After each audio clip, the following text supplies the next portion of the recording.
Hello and welcome. My name is Tor Blustad and I'm the game director for Hitman Absolution. Hi everyone, I'm Katja Neverdamm and I'm the gameplay director on Hitman Absolution.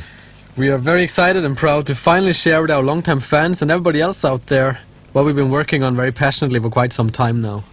Indeed, I mean, Agent 47 literally was the start for IO Interactive, and it's by far our largest undertaking to date, building Hitman Absolution.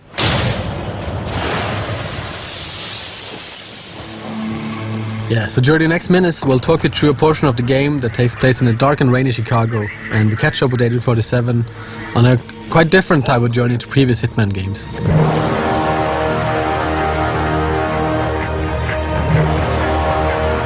There's a citywide manhunt for him and he's been tracked down to this derelict library. We're showing part of a level which is called Run for Your Life, and it sees Hitman pitted against the Chicago PD. They're hunting him for a reason we cannot get into, but he will have to deal with that situation. Glacier 2 allowed us to build a render also from scratch to fit with the art direction of Absolution, which is a more kind of a dense style. What we see in this playthrough is kind of a noir part of the game, which is following the story. The story and the art direction is quite closely linked, so that as 47 kind of goes through his journey throughout the game, the style of the game and the whole look will change with him. This is a derelict library, right? It's early in the game, and Hitman is seeing some hard times. And later, as he hopefully succeeds, the environments will change to reflect that, right? Yes, and also, I mean, this part of the game is called Run for Your Life. So this is where there's a manhunt. He's been compromised. He's on the run, and he starts empty-handed. So it's perfect for us to show off our mechanics in a natural way, where we kind of build up the character throughout this playthrough. And as you can see here, coming up is one of the new features we introduced in Absolution, which is Instinct. Yeah. As you've seen, Agent 47 can sense his enemies through walls, and he can see or try to predict the path they're going to take. And this feature is something that allows for actually looking at what the AI is doing in the 3D world instead of other places and trying to figure out what to do. But also it was also a feature that got added when the AI got so complex and hard to handle for us and the team. We needed some tools for ourselves to actually make sure that we could play the game. So we're thinking, how could we make it easier for the player to avoid this kind of trial and error where you just kind of stumbled onto an AI and they kind of just came down on you. Instinct is also an economy, right? So it fuels a lot of the abilities that Agent 47 has at its disposal. And this also means that, how much you use it will also depend on what difficulty you're playing the game. On the easier difficulties it will be quite abundant, but on the harder difficulties you have to really make some choices about what you want to do. Do I want to check for enemies? Do I want to use my disguise powers, or what do I want to do? You can't find them if the light... Yeah, I hear you! I hear you! Oh. We can see Agent 47 is messing around with poor Fisano. I think when this trailer went live, we got a lot of feedback on the Fisano character, right? Just that the Sarge is giving a hard time, and why did we kill him, and all that stuff. And obviously, we wanted to show just how much you can actually invest emotionally in a simple police officer, and by choosing to kill him in the end, you actually you kind of feel how much you're actually attached to this guy even if it's only for minutes, right?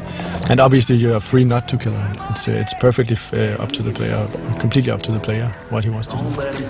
Yeah, I mean we are kind of showing off one kind of version of a Hitman in our playthrough, but it's all up to the player when they eventually get their hands on this by themselves to choose which kind of Hitman they want to be here and how they want to play out. If they want to kill the Sarge because they think he's an asshole, that's perfectly fine. It might be a little difficult to get to him because he's kind of surrounded by cops, but it is possible. And if you want a little kind of poetic justice in your playthrough, knowing our players, I think quite a few will.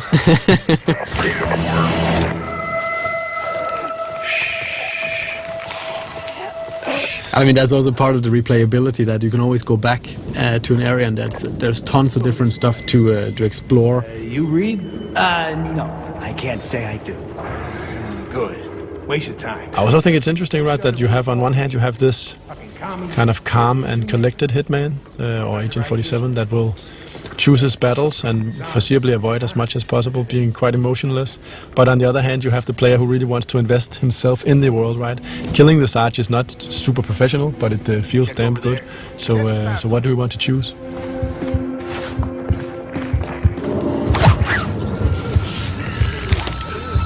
We've been spending a lot of time with our AI trying to build it's the most complex AI we built to date, and we have what we call an intelligence spectrum that allows the AI a far more nuanced behavior than ever before. While in the old games it was very kind of binary or kind of black and white, that you went into a situation and if either they knew you or they didn't, if they found you out, every AI in the world, every NPC would just come down on you and try to kill you. Yeah, I mean, in this playthrough, if the police haven't seen you killing anyone and they actually discover you, their first notion is not to start shooting, it's actually to try to arrest you.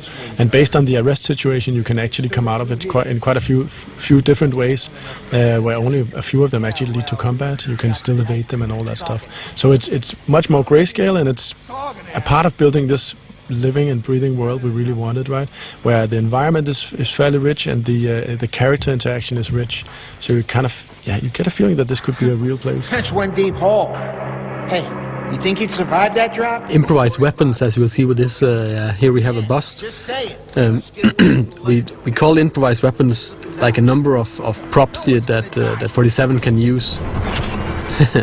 The improvised weapons have obviously some gameplay relevance in the sense that they do some quick and clean kills, but it's also a choice of style, basically, as also we see later in the hippie apartment.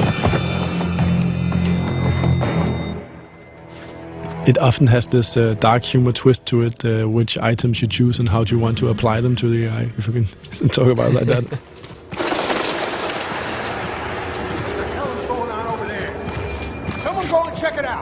Got it, we're on it.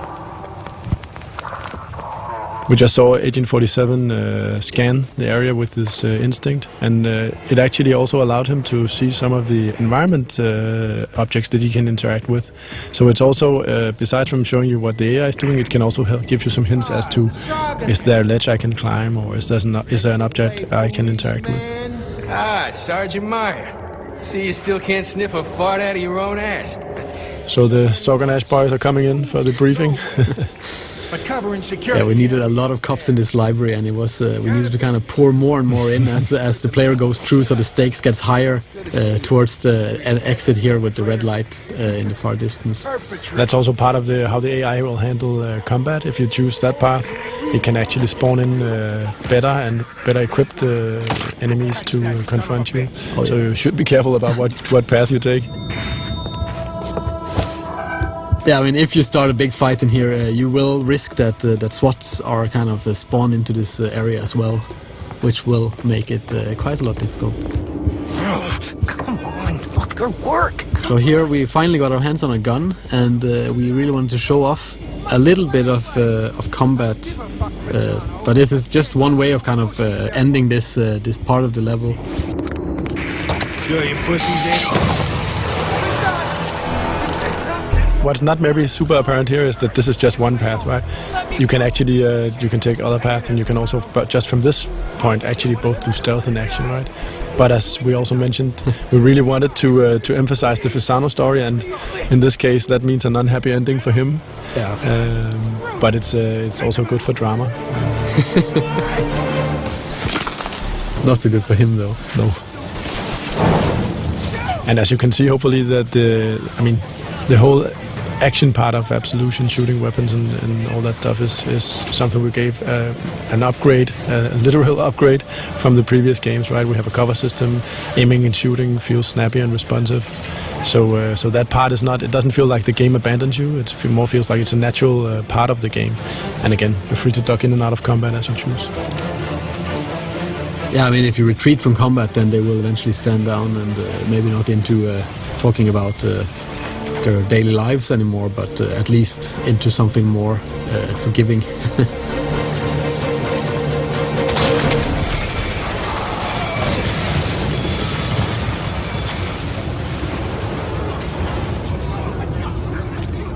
We're nearing a moment which I always find very nice, the reveal of the Chicago, right? The skyline. speaking of Glacier 2, I always, I really love the way the rain trickles down his head. It's really, the skin shade and the reflections there are pretty nice. Yeah, they have been spending a lot of time on that. Since we don't have hair on our main character, it's it's all about what kind of environmental effects we can make on him and his suit. So running from police, this is part of obviously the run for your life level. Agent 47 is hunted by police, and this is something we really wanted to show. Allow ourselves sometimes to just set the stage a little bit. And this is obviously a more tight linear sequence. But again, we're talking about NPCs and kind of characters of the game, and we really wanted a helicopter that was kind of like a personal helicopter, like it was humanized and not just like a hunk of metal with a huge gun.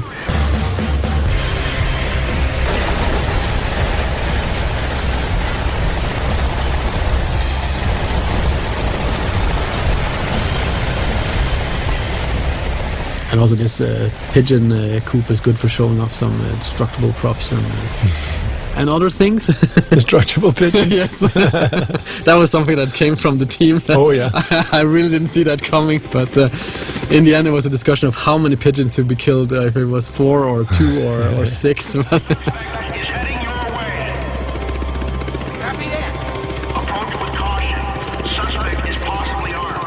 Another feature that makes a return in Absolution is obviously the disguise gameplay, and it's always been central to the franchise, this ability of Agent 47 to impersonate the people around him, right? Take their clothes as disguise. But it's something also, I mean, we never really got the time to explore what this mechanic really could do, and we always wanted to do more with the disguises in the old games, but we never kind of found the time or had the people to do it. I really wanted this feeling of hiding in plain sight. That's been the theme throughout the talk of what do you do in a disguise. As we can see later, that's coming up. But also just the feeling of actually walking around where people don't really know who you are. It's quite powerful. It's an experience that is very close to the Hitman games. And as we can see, Hitman is slowly approaching the hippie apartment. And I think that's very interesting in terms of how do we build a new AI, what do we mean when we talk about doing new stuff. And in this case it introduces the concept of a trespassing zone. So the apartment here is actually a zone, and most people are actually allowed in there. The hippies are kind of very friendly, but if there's one thing they really don't like, it's obviously cops, as it says on the poster.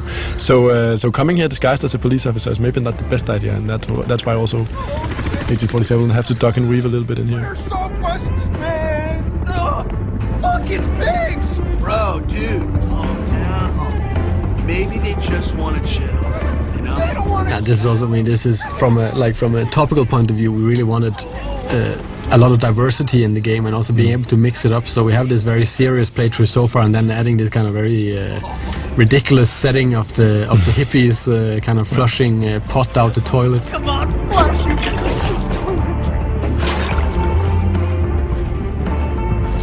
It's a big part of Absolution is kind of trying for us to fit together the most kind of unexpected things for the player. So as they walk through the game, they never really know what's around the next corner, and they always would kind of want to play just to see what the hell is up next, right? And yeah, here's one of these improvised weapons, the bong, one of my favorites. Yeah, and you can see. Yeah, that's cool. You notice we have a small challenge also going off there, killing someone with a bong. And throughout the game, there are a multitude of different challenges you can try to pursue as a player. And this is also tied into all the different weapons, the improvised weapons and others, that the way you use them is also tied into all these challenges. So here coming up is actually the use of the instinct power while wearing a disguise. So this will allow Agent 47 to fool enemy AI for a brief period while burning off instinct. And yeah, one of the new things you can do in Absolution. Probably got called down. You going down? Wow. Characters is in general very important for us to have kind of pretty unique and interesting characters for the players to meet throughout the game. This guy is actually he's living here in Copenhagen. He's called Ola, I think. He's a musician, and we've face scanned I don't know how many 100 people for the game in general, and kind of mixed and matched them up. No, we haven't got any reports, no eyewitnesses from anybody. For the ending of this playthrough, we really wanted kind of a big ending, and we made this lobby area that really it kind of cries out for a big shootout. But instead of doing that, we kind of wanted to show off another one of the disguise mechanics, which we call hiding in plain sight. Which in the case of the police officers, it's using these kind of donuts that are kind of placed around the level. I mean, and throughout the game, you'll have to learn or figure out which disguise fits with which environment interactions, and this is a good example of it. Also, just saying that it's still very much a stealth or outsmarting game, so most people will not choose necessarily to shoot people as their first choice. But I mean, for those that really want a big fight, I mean, they can always just bring out some guns and try. We're coming to the end, which also features another very, very big thing for us, which has always been a part of the Hitman games as well, which is the crowd system. And it's safe to say that this time around it's also seen quite a development, something you can look forward to. Yeah, this is just a little tease. Yeah, definitely. So, but thanks a lot for watching and taking these 17 minutes with us. And thank you for all your good comments and all the nice feedback we've been getting so far.